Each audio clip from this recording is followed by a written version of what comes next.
नमस्कार भाइयों, जय गौ माता, जय गोपाल।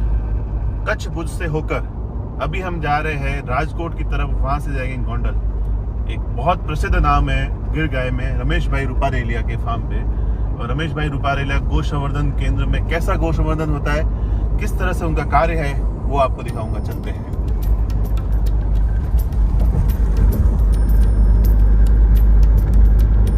तो गुजराती गांठिया।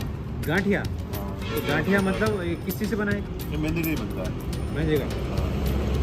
गुजरात यात्रा के दौरान थकावट होती है तो कुछ नाश्ते का जहाँ भी मौका मिलता है कर लेना चाहिए। कि कहीं दूर दूर गाँव में जाते हैं, वहाँ कुछ कई जगह मिलता भी नहीं। तो ये पपीता, पपीते का। वाह जबरदस्त। दोस्तों जय गौ माता, जय गौ माता, जय गोपाल। भरत भाई, हम लोग आज गौराष्ट्र यात्रा में गोंडल में रमेश भाई रूपारेलिया के यहाँ पहुँच चुके हैं। और इनका जैसा काम, इनका जैसा किसी विषय पर पकड़ बहुत ही कम लोगों को है, ना के बराबर एक क्षेत्र में है। ये अपने आप में एक इंस्टीट्यूशन के रूप में काम करते हैं। क्यों भरत भाई? बिल्कुल, रमेश भाई का एक बहुत बड़ा नाम भी है और काम भी इन्होंने बहुत अच्छा किया है। तो ऐसी चीज़ों से ही क्या है, गाय को बचाया जा सकता है। और गाय को बचाने के लिए जो प्रकल्प आपके द्वारा किए गए, रमेश भाई से मिलने के लिए आज यहाँ आए हैं और आज मौका मिला है। जय गौ माता की रमेश भाई। जय गौ माता। कैसे आप? गौ मातरम, बढ़िया बढ़िया। आज आपसे मिलने का मौका मिला, बहुत अच्छा लगा आपका चरण स्पर्श यहाँ गोसा। तो आप तो मतलब किसी भी युवा के लिए, किसी भी बच्चे के लिए, किसी भी बुजुर्ग के लिए एक इस क्षेत्र में, वैदिक गौपालन में, मैनेजमेंट में, सोशल मीडिया किंग में, हर क्षेत्र में आप एक प्रेरणा स्रोत हो। तो आप ऐसा क्या करते हो कि हर जुबान पर रमेश भाई का ही नाम है? ये ऐसा कहे तो ये ईश्वरीय चेतना से ही होता है, हमारा इसमें कोई रोल नहीं है। बस हम तो वो गीता जी में एक श्लोक है ना, कर्मण्यो बाधिता रस्ते, माँ फले सुख दाचना। तो बस उसी प्रकार से काम करते थे। ये श्लोक भी अभी कुछ दिन पहले ही जानकारी में आया कि ऐसा भी श्लोक है। अच्छा। बस करते रहते हैं, यही अपना काम है। परिणाम तो वैसे भी अपने हाथ में है ही नहीं, तो परिणाम की चिंता करना भी सभी ने आपका फार्म बहुत बार देखा होगा। यहाँ पे आपका जो संस्था को पूरे को एक बार सभी को आप जरूर फिर से विजिट कराएं कि कैसा यहाँ से क्या शुरू। यहाँ पे कुछ बछड़ियाँ है जी, और संवर्धन पे कैसे ये काम जो करे, क्या करे। ये जो दूध पीना बंद कर दिया है एक बार, उसको यहाँ थोड़ा अलग से रखते हैं ताकि उसका थोड़ा बॉडी मैनेज हो जाए और उसकी माँ का फिर से दूध पीना चालू ना करे। अच्छा। और यहाँ पे जो गोठा है जो छोटे बच्चों का, ये सब दूध पीने वाले हैं। ये सब बच्चे अभी दूध पी रहे हैं। कितने महीने के हैं रमेश भाई? इसमें एक साल तक के हैं। कुछ बच्चे एक साल तक भी पीते हैं, जिसकी माँ नहीं छोड़ती है उसको पीते रहते हैं। अच्छा। तो इसमें अभी धूप है तो सारे अंदर चले गए हैं, फिर इधर आके बैठ जाएंगे। तो ये कब तक जरूरी होता है दूध पिलाना बच्चों को? ये इसकी सिस्टम है, 6 महीना तक तो कम से कम पिलाना चाहिए। वो पूरी वो उसकी हम ट्रेनिंग जो देते हैं उसमें पूरी सिस्टम समझाते हैं। और सिस्टम से ही यदि गोपालन होगा तो ही प्रॉफिटेबल होगा। और गोपालन जो है वो तो आप जानते हैं कि जब तक इकोनॉमिकल वायबल नहीं होगा तब तक देश का युवा गोपालन में नहीं टिकेगा। तो बहुत सारी चीज़ों को देख के गोपालन करना जरूरी है। मतलब सेवा भाव के साथ साथ आप इकोनॉमिकली आपको प्लानिंग करनी होगी। हाँ, सेवा व्यक्ति तभी कर सकता है जब वो खुद आर्थिक रूप से मजबूत हो और शारीरिक रूप से फिट हो। हाँ, सेवा सही बात। तभी कर सकता है। एक तो देखो, कंगाल व्यक्ति कभी सेवा नहीं कर सकता, कहाँ से करेगा? एक गरीब व्यक्ति को भी धन की सेवा नहीं दे सकता। मतलब मेवा है तब सेवा है। हाँ, तो सेवा के लिए व्यक्ति को सक्षम बनना पड़ता है, धन से, मन से और शरीर से। तो ये सब चीजें के लिए धन बहुत जरूरी है। तो अब हम लोग अंदर वाले सेक्शन में, जो मेन आपका बाड़ा है रमेश भाई का, उस हिस्से में आ चुके हैं। और यहाँ पर ये गोधन गौरत्न आप समझ सकते हैं इनकी क्वालिटी, इनका ब्रीडिंग पर कितना सुंदर काम किया है। तो रमेश भाई, इस वाले हिस्से के बारे में थोड़ा सा हमारे दर्शकों हाँ, इसमें सभी छोटे मोटे सब इसमें एक साथ रहते हैं। जो मतलब दूध देने वाले भी अभी साथ में है, दूध नहीं देने वाले भी साथ में है। क्योंकि अभी हमारे पास थोड़ी व्यवस्था की कमी है। 4 एकड़ टोटल ज़मीन है, इसमें अलग अलग बाड़ा बनाना बाकी है। लगभग इस साल ये काम भी पूरा हो जाएगा। तो फिर जवान जैसे दूध पीने वाले अलग, दूध देने वाले अलग, बूढ़े अलग, गाभिन गाय अलग, और जो ड्राई पीरियड में गई है वो अलग, और ट्रीटमेंट वाली गाय अलग। ये सब सुविधा अभी हमारी बाकी है। हमें कहाँ पता था कि ये यात्रा इतनी जल्दी यहाँ पहुँच जाएगी। ये तो हम तो बहुत छोटा सा करके बैठे थे। नहीं, आप बहुत लोगों के लिए आप प्रेरणा का काम करते हैं। रमेश भाई, गिर की जो पहचान या गिर का जो बॉडी स्ट्रक्चर, उसके बारे में आपकी क्या राय है? हाँ, गिर क्या का कैसे पहचान है उसकी? गिर की पहचान जैसे है पूरे उसके जितने भी पार्ट है, जैसे आपको मैं बताऊं, सींग, कान। अब एक कान की उदाहरण की बात करें तो जैसे कान है, चंद्रमुखी, चंद्रमुखी। एक जैसे ये गाय के कान है, ये कान की डिजाइन आपको देख रही है ना, ये नीचे जाके ऐसे मुड़ती है ये डिजाइन। अंदर की तरफ हाँ, जैसे ये आप देख सकते हैं। अंदर मुड़ रही है। तो एक एक पार्ट में माइक्रो में जब देखने के लिए जाएंगे तब समझ में आएगा। जैसे आप हमने यहाँ सर देखा, ये गाय का सर है तो एकदम उल्टे मटके जैसा लगेगा। उल्टा मटका जैसे हम उसकी आंख देखेंगे तो आप देख रहे हैं उसकी आंख जो उसके सर के अंदर ही आ जाएगी, बाहर नहीं जाएगी, ये आंख बाहर नहीं जाती। तो रमेश भाई, आंख से एक पानी सा कुछ आ रहा है, ये क्या है? हाँ, ये कई बार मक्खिया की परेशान, जैसे मक्खिया डंक मारती रहती है ना, उसके कारण भी आता है। उसमें कई बार माइक्रोन्यूट्रिएंट डेफिशिएंसी के कारण भी आते हैं। तो इस प्रकार से अलग अलग बहुत सारी चीज़ें हैं। तो ये उसके बाद जो उसका मुंह है, उसकी पहचान, जैसे मुंह लंबा नहीं होना चाहिए, मतलब 6 इंच का ही मुंह नाली होना चाहिए। उसके बाद पीछे जाएंगे तो हम्प एकदम कड़क, ऐसे कड़क से हम्प होना चाहिए। ऐसे लंबा लंबा हम्प है तो समझ लेना कि वो भारतीय देसी नस्ल में कहीं मिक्सिंग है। उसके बाद जब उसकी पीठ देखेंगे तो पीठ ज़्यादा से ज़्यादा चौड़ी होनी चाहिए। आगे से 2 गुनी गाय गिर गाय पीछे होती है चौड़ी। उतने दूध और उसकी क्वालिटी। हाँ, जितना पीछे चौड़ा रहेगा उतनी लैक्टेशन कैपेसिटी बढ़ेगी, मिल्क कैपेसिटी बढ़ेगी, हेल्थ बढ़ेगी, उसकी डाइजेस्टिंग सिस्टम ज़्यादा होगी तो ही दूध बनेगा। एक सवाल रमेश भाई, और जो कहा जाता है कि गिर गाय में इतना दूध, आपने अपने जीवन काल में इतना गिर पे काम किया है, अधिकतम दूध आपने कितना देखा? 29 लीटर तक हमने देखा है हमारी गाय में। 14.5 लीटर एक टाइम का दूध देखा है एक आपने? दिन का। तो बहुत 29 बहुत लीटर। बड़ी बात है। हाँ, हमने उसमें अवार्ड भी लिए है। परंतु वो गाय उसका बच्ची हाँ, है यहाँ पे? हाँ है ना, परंतु गाय को कभी दूध से नहीं नहीं, देखना फिर है। भी मतलब एक बात हमेशा दूध जो आप इकोनॉमिक की बात करते हैं, क्योंकि हर कोई व्यक्ति बाई प्रोडक्ट्स में बहुत काम नहीं कर पाता है। शुरुआत उसकी कोशिश होती है कि वो दूध से करे। पर देखो, आप गौपालन में जब जाएंगे ना, हमारे दादा परदादा गाय रखते थे तो उसकी दूध जो है ना, उसके ऊपर उसका कभी फोकस नहीं था जी। उसकी ऐसी व्यवस्था थी, जीवन व्यवस्था, कि वो अपने आप गोबर अपने खेत में चले बेचा ही नहीं जाता था जाता, पहले गोमूत्र अपने खेत में चले जाता था, दूध बेचे ही नहीं जाता था। जैसे किसी लोगों को छाछ देते थे तो वो लोग घर का काम कर देते थे। आदान प्रदान वाली व्यवस्था। जैसे उदाहरण के रूप में मैं अभी जैसे बोलूँ तो मैं दावे से बोल सकता हूँ कि पहले व्यवस्था समाज की जो थी ना, सामाजिक व्यवस्था आदान प्रदान की थी, ठीक है। उसके बाद आई अब जो है अर्थ प्रधान व्यवस्था। अभी जो चल रही है ना, सिर्फ और सिर्फ पैसे से बात होती है, किसी भी बात में आप जाओ। और जब आगे के जमाने में नाई दाढ़ी बनाता था पूरे घर की और साल का 40 किलो गेहूं दे देते थे, माप था, मापा भर के दे देते, बात खत्म, साल भर का। तो अब वो काम पैसे से हो रहा है। अब जो आगे समय आने वाला है वो आरोग्य प्रधान समय है। पहले व्यवस्था आदान प्रदान व्यवस्था थी, अब अर्थ प्रधान है, अब आने वाले समय में आरोग्य प्रधान। जब आरोग्य प्रधान समय की बात होगी ना, तब उस आरोग्य के शिखर पे गाय होगी, क्योंकि गाय के सिवा ब्रह्मांड पूरा अधूरा है। जैसे आप समझो, आप आयुर्वेद में से गाय को निकाल दो, क्या हो जाएगा? आयुर्वेद पूरा ठन हो जाएगा, है ना। कृषि में से गाय हटा लो तो कृषि पैदावार जहरीली हो जाएगी। सब में सुबह से लेकर शाम अपने जीवन पूरे जन्म से लेकर मरण तक ठीक है ना। इसी प्रकार आप यज्ञ में से गाय हटा लो, मतलब गाय का गोबर, गोबर की लिपाई और गोबर गाय का घी, ये चीज हटा दो, और गाय के गव्य से पका हुआ खेत का धान्य जो आहूत द्रव्य है वो, यदि वो केमिकल वाला आ जाए तो उसका कोई फायदा नहीं। गाय के घी की जगह आप कोई और जानवर का घी यूज कर लो तो उस यज्ञ का कोई फायदा नहीं। तो बहुत सारी चीजें हैं जो अपनी पूरी साइकिल चक्र में जुड़ी है। वो चक्र को तोड़ना ही महामूर्खता है। यदि उस चक्र में हम समाज वापिस आ जाएगा ना, तो समाज एकदम तंदुरुस्त और हेल्दी बन जाएगा, कोई चीज की जरूरत ही नहीं रहेगी। नंदी का क्या महत्व है? नंदी कैसा होना चाहिए, क्यों नंदी का ध्यान रखना चाहिए, इस पे थोड़ा सा। ये अच्छा सवाल है आपका। नंदी जो है ना, वो उसका स्वभाव एक महाराजा जैसा होना चाहिए। जैसे आप गौशाला के अंदर एंट्री हो तो सबसे पहले आपके सामने देखेगा नंदी ही देखना चाहिए। और कोई गाय बीमार है तो नंदी उसको अलग करेगा, उसके साथ खड़ा रहेगा, और मालिक को पता जब तक नहीं चलेगा ये गाय बीमार है तब तक वो नंदी उससे दूर नहीं जाएगा, या तो उसको मार के बाहर निकालेगा। तो मालिक को एक बहुत सारे ये भाषा है गाय की। जैसे हम रास्ते से जा रहे गाय लेके, तो नंदी हमेशा आगे चलेगा, कभी पीछे या बीच में ऐसे औरतों की तरह नहीं चलेगा, मुंह छुपा के, लीडर सेनापति की तरह। सेनापति की तरह। तो एक तो ये होना चाहिए। अब दूसरी, जब आप उसको संवर्धन के टॉपिक पे जाओगे तो नंदी जो है उसकी माँ का दूध अच्छा होना चाहिए, मीडियम।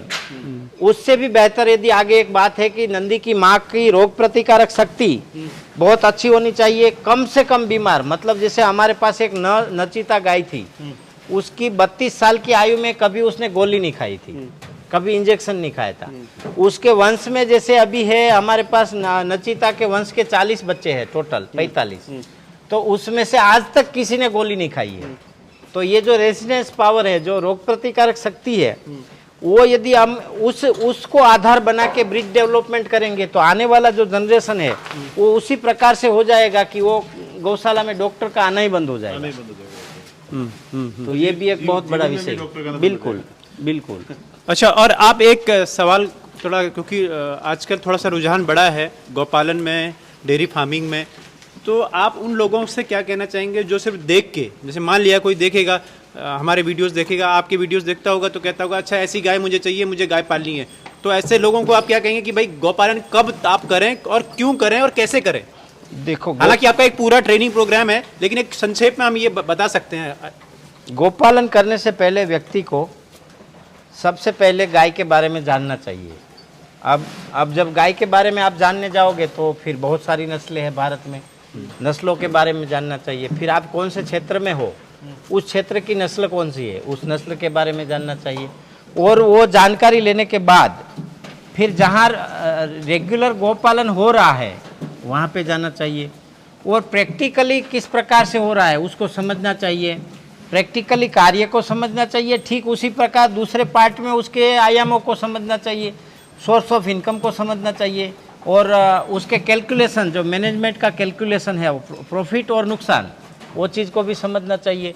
जब तक मेरा मानना है कि आप YouTube देखेंगे या तो किसी जो नए नए लोग कहीं YouTube में बोलते हैं कि मेरी गाय 40 लीटर दूध देती है, ये गाय सेल फॉर काउ, ये सब जो दिखता है जी, मुझे लगता है उस बातों में नए गोपालक को नहीं जाना चाहिए। मैं ऐसा नहीं कहूँगा कि मेरे यहाँ ही ट्रेनिंग लो जी, परंतु ऐसे बहुत सारे देश में जगह है जहाँ अच्छा गोपालन हो रहा है, जहाँ ब्रीड डेवलपमेंट का काम हो रहा है, जहाँ इकोनॉमिकल वायबिलिटी का काम हो रहा है। तो ऐसे सेंटरों पे जाके युवाओं को 10 दिन, 20 दिन, महीना, 2 महीना रुकना चाहिए। तो उससे उसको क्या होगा कि उससे उसको बहुत सारे लाभ होंगे जो लाभ हम शब्दों से बता नहीं सकते। उदाहरण के रूप में मेरे यहाँ ट्रेनिंग में लोग आते हैं ना, बहुत सारे लोग घाटा करके आते हैं ट्रेनिंग में, 50 लाख लगा दिए, 40 लाख का लोन ले लिया, 1 करोड़ का लोन ले लिया, डेयरी प्रोजेक्ट लगा दिया, बड़ी बड़ी बातें करके आते हैं।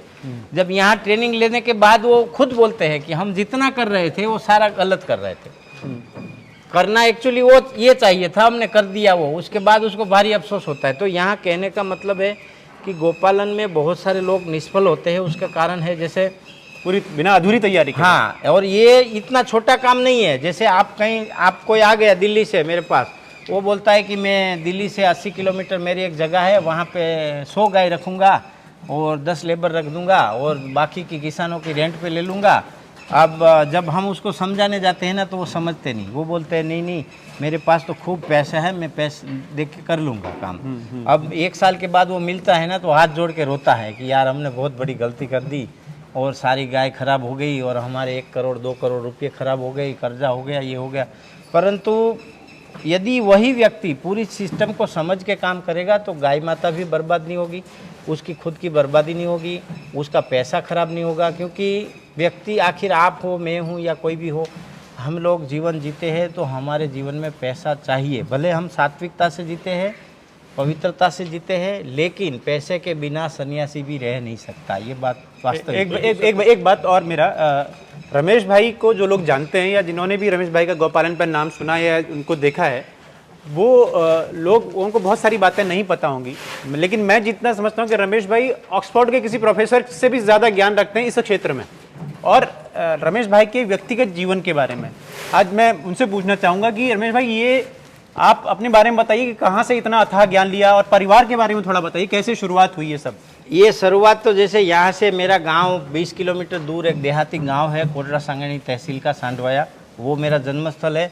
वहाँ पे हमारी 10 एकड़ ज़मीन थी और मैं संगीत का बहुत शौकीन था और दादाजी के साथ गाय चराने खूब जाता था। बचपन में हम लोग मजदूर लोग थे, तो हम लोग क्या है कि आपकी गाय है 4 गाय, हम ले जाते 10 गाय, हमारी गायों के साथ महीने में आप हमें 50 रुपया देते। ऐसे हम 10-12 लोगों की गाय रखते, महीने 500 रुपया कमा लेते थे। जब ये मैं बात कर रहा हूँ 9 साल की उम्र की, तब हम लोग पढ़ाई गए ही नहीं है, पहले से ही मजदूरी काम में। तो एक गाय से आत्मीयता थी। और जब मैंने संगीत के बारे में अपने गांव के मंदिर में सीख लिया था, तो संगीत पे अच्छी पकड़ थी, षडज ऋषभ गंधार पंचम देवत बिना सीखे आ गया था। तो लोग मुझे बजाने के लिए ले जाते थे, गाने के लिए ले जाते थे, बड़े बड़े प्रोग्रामों में बुलाते थे। तो जहाँ भी जाओ, कथा में, प्रसंग में, कीर्तन में, वहाँ गाय का ही महिमा गुणगान गाया जाता था। तो उस समय एक भाव जागृत हुआ कि गौ सेवा करनी चाहिए। तो हमने, मेरा एक दोस्त है परेश, सब 4-5 लोग मिलके गांव में एक बीमार गायों की ट्रीटमेंट का खोला। फिर उधर 150-200 पेड़ लगाए, बहुत सारे 5-10 साल 15 साल वो काम किया। तो उम्र हो गई शादी की, और शादी करी तब तक कर्जा बहुत हो गया था। तो जो 10 एकड़ ज़मीन थी वो बेचनी पड़ी। वो बेचने के बाद यहाँ जैन परिवार के खेत में रेंट पे आए मजदूरी काम करने के लिए। तो यहाँ आए थे तो मजदूरी के लिए पैसे नहीं थे। तो एक गाय थी, 2 बैल थे, तो उसी के मूत्र से ही चालू किया था। खेत में पानी में मिला के पिलाते थे। केमिकल लाने के पैसे नहीं थे केमिकल के। देखो। और जो, हाँ, जो पास में वो चुनने वाले रहते थे, शादियों की मिठाई चुन के आते थे ना, वो खेत के पास रहते थे जैन के। तो वो हमें पेटी भर के लेके आते थे और देते थे। हम उसको 50 रुपये देते थे। वही पेटी खा के जो पानी की नाली होती है ना, जो रोड की सड़क के नीचे, उसमें सो जाते थे। तो ऐसा चला है 3 साल। तो अब हमारी पैदावार गोमूत्र से बढ़ती गई। हमारा हौसला बुलंद होता गया।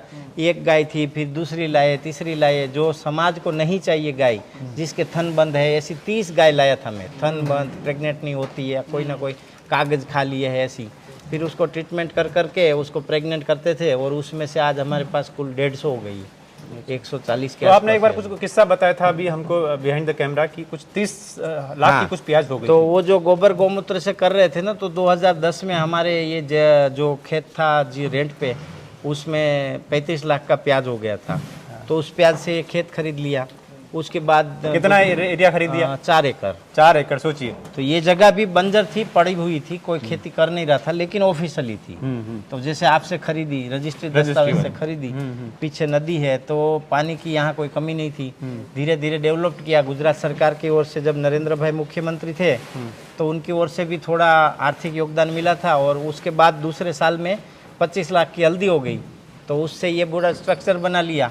और आशा थी हमारी 50 गाय रखेंगे और आनंद से रहेंगे। पर अब मन करता है कि अब 1100 गाय रखेंगे और एक 200 एकड़ का बड़ा यूनिवर्सिटी टाइप का यूनिट खोलेंगे, जिसमें हर प्रकार की शिक्षा लोगों को मिलती है। इस विषय पर हम बहुत एक अलग से बात करेंगे और एक इनके स्पेशल घी के बारे में बात करेंगे। 50,000 तक का घी बनाने की क्षमता रखते हैं रमेश भाई, हो सकता है उससे भी ज्यादा रखते होंगे, उस पर भी बात करेंगे। अभी आपने भाई रमेश भाई की बात की कि ये शेड बना लिया, क्या सोच के बनाया इतना शानदार शेड? कहीं पर हाइट इतनी ज्यादा, कहीं पर ये आज तक गोमाता की कसम, हमने कोई इंजीनियर को या कोई आर्किटेक्ट को फोन नहीं किया आज तक, मेरी डायरी में नहीं है कोई। हमारी ज़रूरत के हिसाब से मैं खुद वेल्डिंग भी करता हूँ, ड्रिल काम भी जानता हूँ, ये आरसीसी काम, चनाई पोताई सब काम हमने आज से ही किया है, किसी को बुलाया नहीं। ये सब सारा स्ट्रक्चर हमने आज से खड़ा किया। तो दो लोग ये देख रहे होंगे ये वीडियो, वो लोग जान लें कि जब तक आप हर काम को खुद करना नहीं जानते हैं, तब तक आपके लिए इस क्षेत्र में आना थोड़ा सा मुश्किल और भरा, थोड़ा सा नहीं, ना के बराबर है। बिल्कुल, सोचिए बहुत मुश्किल है। अगर आप हर चीज जानते हैं तो आपकी सफलता की, क्योंकि लोग लूटते हैं आजकल के ज़माने में। क्या है, किसी को काम नहीं करना है, एंड्रॉयड मोबाइल आ गए, आप काम बता के जाओगे, थोड़ी देर दूर पीछे से व्हाट्सअप या यूट्यूब खोल के बैठ जाएगा, तो काम नहीं होता ना। इसके कारण जो है व्यक्ति के अंदर जो विश्वसनीयता है वो टूट गई है। तो रमेश भाई, आप हमें शुरुआत में हमने बात की थी, आप एक 29 जो लीटर वाली उसकी बछड़ी कोई आप बता रहे थे, उसकी कोई पीढ़ी थी, वो कौन सी गाय है ना? यहाँ है ना, बता देता हूँ, वो हीरल है। हीरल, हाँ हीरल गाय है। और 26 किलो वाली गाय भी बताता हूँ मैं आपको। जी जी। आपका नाम रखने का कुछ खास वजह है कि हाँ, सबका नाम है। वो भी आप वैदिक उससे रखते हैं? हाँ, जिसके जैसे नचिता के वंश का है ना, ये हीरल है। ये हीरल है। हाँ, नचिता के वंश के जितने हैं उसका न से नाम होगा। ये हीरल के जितने भी बच्चे होंगे उसका ह से ही नाम चालू होगा। अच्छा अच्छा। तो ये हीरल की आप कितना बता रहे थे क्षमता? 30 लीटर तक गई है। 29-30 लीटर, बहुत बड़ी बात है। इतना हमारे देसी गौवंश की ताकत है, सोचिए। ये गाय 25 तक गई है। देख लीजिए, ये 25 लीटर वाली गाय। ये 14 लीटर तक, ये हमारे राज परिवार से है। 14 लीटर एक टाइम का, मतलब दिन का 28 लीटर। 28 लीटर। इसने 26 किलो का अवार्ड लिया है गुजरात सरकार का। काबरी। हाँ, इसका तो ऑर्डर भी बहुत है। हाँ, अभी वो बुढ़ी हो गई बिल्कुल। अच्छा। हाँ, बिल्कुल बुढ़ी बूढ़ी हो गई। कितनी एज रहेगी इन गौमाता अभी उसकी एज है लगभग 22 साल के आसपास। की? देखिए 22 साल की गौमाता है और अब तो खैर बुजुर्ग हो चुकी हैं। अब तो बिल्कुल पूरा शरीर टूट गया है। लेकिन फिर भी आप इनकी सेवा कर रहे हैं, सब कुछ कर रहे हैं। और ये आप क्योंकि इनकी बहुत सारी यहाँ पर पीढ़ियाँ। हाँ, इनके लगभग 26-27 बच्चे उनके ऑलरेडी है इसमें। 26-27 बच्चे हैं, सोचिए। तो फिर ऐसे नंदी जी जो होते हैं वो कैसे, फिर कहाँ से कैसे करते हैं? कहाँ से? नंदी अभी हमने जैसे ये 5,31,000 का लिया है ये नंदी है। हाँ, ये जो भाड़वा की रूबी गाय हमारे पोरबंदर वाले राजसी दादा ने लिया था। हाँ। तो वो गाय की मृत्यु हो गई थी। हाँ। फिर उसका बछड़ा 8 महीने का हमने 5,51,000 अभी इसकी क्या एज है? अभी तो हुआ ये 2.25 साल का। अभी सर्विस तो लेना शुरू नहीं हुआ? चालू हो गया चालू है, हो गया। लेकिन इतना नहीं यूज करते हम, पर कभी कभी आ जाता है। तो जीजे लिखा हुआ इसमें, जीजे वो गिर गो जतन हमारा वो अच्छा, आपका अपना है, ब्रांड है। ब्रांड है। देखो गौशाला में भी गायें भी ब्रांड है, ये बहुत बड़ी बात है। वैसे राजस्थान में मैं देखता हूँ इस तरह का वो रहता है। वो जैसलमेर बाढ़ में जब वहाँ पे गाय बाहर चढ़ने जाती है ना, पहचान नहीं होती, 2-2, 4-4 महीने बाद गाय चल के आती है। सबका एक तो निशान हर है। एक गांव का और हर एक जो जैसे भाटियों में हाँ, भी समुदाय जो है खास। गोत्र होती है अलग अलग, उनका सबका अलग अलग निशान है। तो पहचान बन जाती है उस एरिया की गाय, उस एरिया की सही गाय बात है ना, पहचान बहुत जाती है। जरूरी है। तो ये वाला हिस्सा हमने देख लिया और बहुत कुछ है रमेश भाई के इस संस्थान में, तो वो भी देखेंगे। नमस्कार भाइयों, जय गौ माता, जय गोपाल। रमेश भाई रुपरेलिया के द्वारा जो बहुत बड़ा प्रोडक्शन यूनिट बनाई गई है घी की और बाकी उत्पादों की, और पिछले महीने का इनका टर्नओवर 47 लाख का, एक महीने में 47 लाख का उन्होंने गो उत्पाद बेचा। तो एक गांव के और यहाँ की संस्था से इतना बड़ा सेल कैसे खड़ा किया और क्या है इनकी प्रोडक्शन यूनिट, क्यों रह गए, चले देखते हैं। सीखने की विषय है, उस पर बहुत डिटेल में चर्चा करते हैं। कैसे रमेश भाई? जी, जय गौ माता, जय गौ माता। पधारिए। ये प्रोडक्शन यूनिट, हाँ, अभी ये पार्सल तैयार हो रहे हैं अच्छा और जाएंगे देने के लिए। तो इस प्रकार से यहाँ से 123 देश में हमारी प्रोडक्ट ऑफिशियली विद सर्टिफिकेट के साथ जाती है, और बाकी भारत में भी खूब जाती है। देखिए गोंडल टू, इसको थोड़ा हटा दीजिए, नहीं कोई नहीं, मैं हटा दूँ।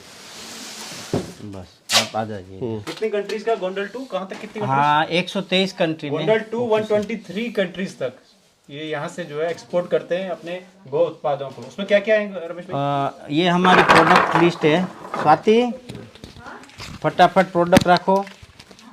ये हमारी प्रोडक्ट लिस्ट है, और जैसे इसमें मुख्य बताएं तो ये जैसे ये ज्योति स्मृति घृत है, ये इसके शास्त्रों में रेफरेंस है। जैसे ज्योति स्मृति के वर्धमान प्रयोग से मनुष्य सुना हुआ, देखा हुआ और पढ़ा हुआ मृत्यु तक याद रहता है, मतलब अंत समय तक याददाश्त नहीं होता। इस प्रकार से इसके वर्धमान प्रयोग है, इसमें बहुत लाभ होते हैं। ये ठंड के सीजन में ही स्पेशल लेना है, और पतासा के साथ 1 बूंद लेना है, रोज 1-1 बूंद प्लस करते जाना है, 25 दिन के बाद 1 बूंद माइनस करते जाना है। ये वर्धमान प्रयोग है।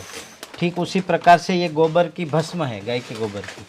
इसके अंदर 42 कंटेंट है। इसके लैब रिपोर्ट भी हमारे पास है। इसमें 0.8 गोल्ड है। तो ऐसे तत्व है कि जो मनुष्य को स्टमक के रिलेटिव कोई बीमारी है, पीएच जिसका आउट रहता है, उसके लिए भस्म बहुत ब्रह्मास्त्र की तरह काम करती है। जैसे ये अष्टमंगल घृत है, जो बालकों की समस्याएं हैं याददाश्त के रिलेटिव, उसमें इसका बहुत बड़ा बेनिफिट्स है। और ये काशी शादी घृत है, जिसको हरस बवासीर की समस्या है, वो बवासीर वाले लोग इसमें रुई भिगो के बवासीर की जगह पे दबा देंगे, एक ही दिन में दर्द और खून बंद हो जाता है। लाभकारी बहुत है ये। मतलब किसी भी मतलब थोड़ा बिकती हुई स्थिति वाले में भी, हाँ, मतलब किसी को तो हो सकता है थोड़ा कम हो, किसी को ज़्यादा हो। बिल्कुल, उसमें भी फायदा कारक है। ये त्रिफला घृतम है। अष्टांग हृदयम में इसके बारे में नेत्र तर्पण विधि बहुत अच्छी लिखी है त्रिफला घृत से। और त्रिफला घृत जो है, यदि मनुष्य दूध के साथ लेता है तो बॉडी के टॉक्सिन जो है वो 3 महीने में सारे टॉक्सिन डिटॉक्साइड करता है, और इससे नेत्र तर्पण भी होता है, इससे नस्य भी हो सकता है। इसको नाभि में लगाने से आंखों में लाभ होता है, हाथ के तलों में लगा सकते हो, पैरों के तलों में भी लगा सकते हो, पूरी बॉडी का मसाज भी कर सकते हैं इससे। ठीक उसी प्रकार फलघृत है। आजकल पीसीओडी की बहनों में बहुत फरियाद है, और पुरुषों में स्पम्प काउंट, स्पम्प मोर्टेलिटी की बहुत सारी छोटी मोटी समस्याएं हैं। उसमें ये सारंगधर संहिता का भी है और रसरत्नाकर में भी इसका रेफरेंस है। ये बहुत ही लाभकारी है। मतलब मैंने जहाँ तक आज मैं ये 9 साल से बना रहा हूँ और खूब परिणाम पाए हैं। लोग इससे खुशी से झूम उठे। जिन बहनों को पीरियड में ज़्यादा परेशानी, दर्द, दुख और पीरियड आगे पीछे, ब्लीडिंग, ये सभी समस्याओं में इसका ब्रह्मास्त्र के रूप में काम है। बहुत फायदा है इसमें। उसके बाद है ये सादा जीवंती घृतम, जो आंखें कमज़ोर है उसको मजबूत करने का काम करता है, उसमें बहुत लाभकारी है। जो बहनों को प्रेगनेंसी सपोर्टिंग नहीं रहती, मतलब प्रॉब्लमेटिक रहती है, उसको प्रेगनेंसी को सेव करने के लिए भी जीवंती बहुत ही अच्छी कारगर है। जो जीवनीय द्रव्य आयुर्वेद में 10 है, उसमें से एक ही है जीवंती, तो उसका भी परिणाम अच्छा है। ये है शतधौत घृत, और हाँ 100 बार तांबे के बर्तन में धोया हुआ। ऐसे 1000 बार धोया हुआ घी भी हमारे पास है तांबे के बर्तन में। और इसका जो स्किन डिसीज है, ये खाने के लिए जहर है, लेकिन स्किन डिसीज में ये बहुत ही लाभकारी है, बहुत अच्छा रिजल्ट देती है। जैसे सोरियासिस, एक्जिमा और दांत खाद खुजली, उसमें बहुत अच्छा परिणाम है। ठीक उसी प्रकार है ये सोमघृतम, जो प्रेगनेंसी के बाद बहनों को प्रेगनेंसी सेफ, मतलब उसको कोई दवाई लेनी नहीं पड़ेगी। और इसमें ऐसा वर्णन है रसरत्नाकर के पाठ में कि सोमघृतम खाने वाली महिलाओं को जो संतान पंडित के तरह उत्तम स्वर वाले और कृष्ण के समान तेजस्वी वर्ण वाले संतान प्राप्त होते हैं। ये अमृता घृतम है, जो हम गिलोय खाते हैं ना, अमृता कहते हैं, उससे बना हुआ घृत है। तो इसमें रसरत्नाकर में उसका वर्णन है कि ये सभी प्रकार के प्रमेह को मारता है। तो मधुमेह जो है उसमें इसका अच्छा परिणाम है और लोग खूब खाते हैं, खूब परिणाम भी अच्छा है। ये ब्राह्मी घृतम, आप ब्राह्मी घृत को तो जानते ही है, जो मगज की कमजोरियों को दूर करता है और मगज को मजबूत करने में काफ़ी लाभदायक है। ये छोटा बड़ा सबको ले सकते हैं। ये जो बिना शहद से जैन परिवार के लिए च्यवनप्राश बना है, मैंने ही बनाया है अपने यहाँ, और इसमें किसी की प्रकार का प्रिजर्वेटिव नहीं डाला हुआ है, फिर भी ये 5 साल तक खराब नहीं होगा। घी है, शहद फ्री घी, हाँ। और ये अपना ये भी शहद फ्री। आप बोलो प्रिय लावो च्यवनप्राश। ये सुवर्ण सिद्ध घृतम, ये घी जो है ना, हमारे दादा परदादा पहले कहते थे जिसको लूज मोशन करना है उसको लोहे का सली गरम करके घी में छम कर दो, फिर वो घी खाओ, पेट साफ हो जाएगा। ठीक उसी प्रकार सोने का जो रोड है उसको फुल लाल घूम करके इसमें घी में जब ये तैयार किया तब उसके छमकाया गया है, तो ये हो गया सुवर्ण सिद्ध घृतम। इसके बारे में खूब वर्णन है। जिसको इम्यूनिटी वो हो जाता है ना, इम्यू डिसऑर्डर, जो जिसको शरीर की रोग प्रतिकारक शक्ति कम हो जाती है, अपोजिट काम करती है, कम तो हो जाती है लेकिन उल्टा काम करने लगते हैं बॉडी के, जो जल्दी बीमार होने लगता है। तो उसके लिए ये इसकी नर्वस सिस्टम सिर्फ 22 दिवस में क्लियर करके देता है।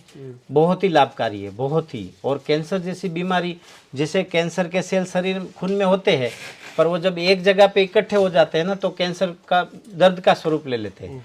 तो ये जो घृत है वो पूरी शरीर रचना को कहीं पर भी रुकने नहीं देता। जो चीज़, जो पार्ट जहाँ पे चलना चाहिए वहीं पे चलाने के लिए सक्रिय करता है। इसका आयुर्वेद में बहुत अच्छा वर्णन है और बहुत ही लाभकारी है। ये शहद है, हमारे यहाँ जो जूनागढ़ का जंगल है वहीं से हम इकट्ठा करवाते हैं और उन्हीं से ही खरीदते हैं। उसका NMR रिपोर्ट भी किया हुआ है। ये ब्रह्म रसायन है, जिसका वर्णन बहुत सारे शास्त्रों में है, ब्रह्मा जी के माध्यम से शोधा गया।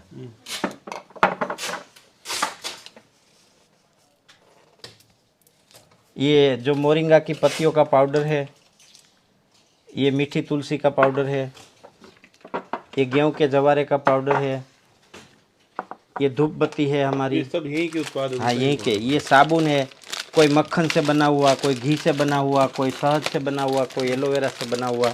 तो सब में आपके फॉर्मूले हैं? राम राम। सब हमारी यहाँ ही उत्पाद हुआ है और सब हमारे ही फॉर्मूले हैं।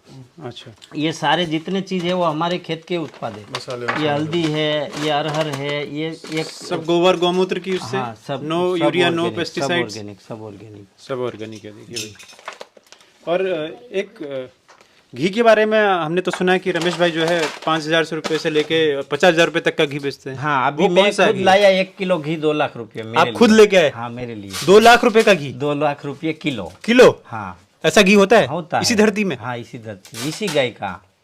गिर गाय का? हाँ, गिर गाय का। वो 20 साल पुराना है, मिट्टी के। मुझे तो लगा किसी और मतलब ग्रह से आया होगा कोई नहीं घी। नहीं, वो उसका महत्व है। जैसे आपको मैं चरक संहिता में उसका प्रकरण बताऊंगा। पौराण घृत का 5 साल का अलग परिणाम, 10 साल का अलग परिणाम, 15 साल का अलग परिणाम, 20 साल का अलग परिणाम, 25 साल का अलग परिणाम, ऐसे 100 साल पुराना प्रपुराण घृत बोलते हैं उसको। उस घृत के खुशबू लेने से, नाभि में डालने से और स्पर्श करने से व्यक्ति संपूर्ण रूप से बीमारी मुक्त हो जाता है। तो वो घी हम देख सकते हैं? अभी 100 साल पुराना घृत हमारे पास है नहीं, मैं 7 साल पुराना आपको दिखा सकता हूँ। अच्छा, वो लोग घीरे तैयार કર્યું છે ને, वो ले सोई लेती हूँ।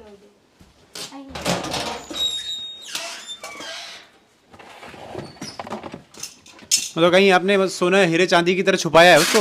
हाँ, उसको ऐसा है ना, वो लोग यहाँ से लूट के ले जाते हैं। तो ये अच्छा, मोहम्मद गौरी मोहम्मद गजनी ना आ जाए। ये है 7 साल पुराना। 7 साल 7 पुराना साल घी। पुराना घी है। अच्छा, और इसको जो आपको जैसे सर्दी जुकाम हुआ है ना, हाँ, सिर्फ इसको यहाँ छाती पे मसल दो एक बार। कर दूं? हाँ, कर दो।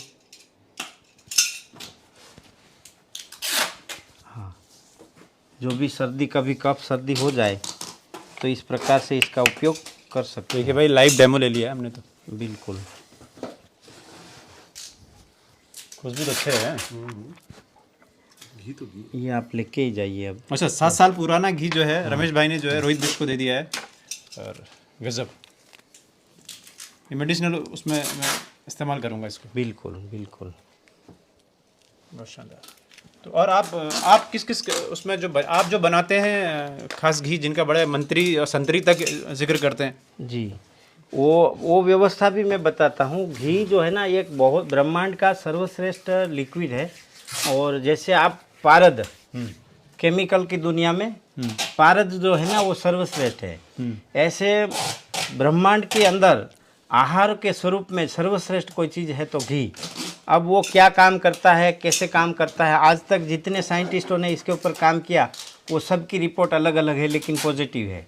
किसी ने लीवर में काम करते हुए देखा किस घी को, किसी ने आँख में काम करते हुए घी को देखा, किसी ने हार्ट में काम करते हुए घी को देखा, किसी ने किडनी क्लीनिंग बताया मेरे को घी से। उसकी बहुत बड़ी किताब है पूना वाले की, किडनी के ऊपर घी की। गाय के घी से किडनी क्लीनिंग होता है, हार्ट क्लीनिंग भी होता है, गरम घी पिलाते हैं। हाँ। मैंने तो काउ कटलिंग सुना था, अब ये आपने एक और नया चीज़ बताया। तो कहने का मतलब है कि जैसे केमिकल की दुनिया में पारद है, उसी प्रकार से फूड की दुनिया में गाय का घी है। उससे बढ़कर कोई फूड नहीं है जगत में। और वो आप नज़र के सामने देख सकते हो। जैसे हमारे ये 15-15 साल के बच्चे हो गए, आज तक उसने गोली का कागज़ नहीं देखा है। गोली कैसे कागज़ में आती है? अच्छा, तो ये सीधा ही चमत्कार है। सही बात है। हमारे घर में तो गोलियां गोलियां दिखी हैं। हाँ, हमारे घर में गोली नहीं दिखेगी, आप पूरा घूम लो। बहुत बढ़िया। तो वो हम वहाँ देखते हैं और भी चीज़ें फिर। ठीक है जी। चलिए।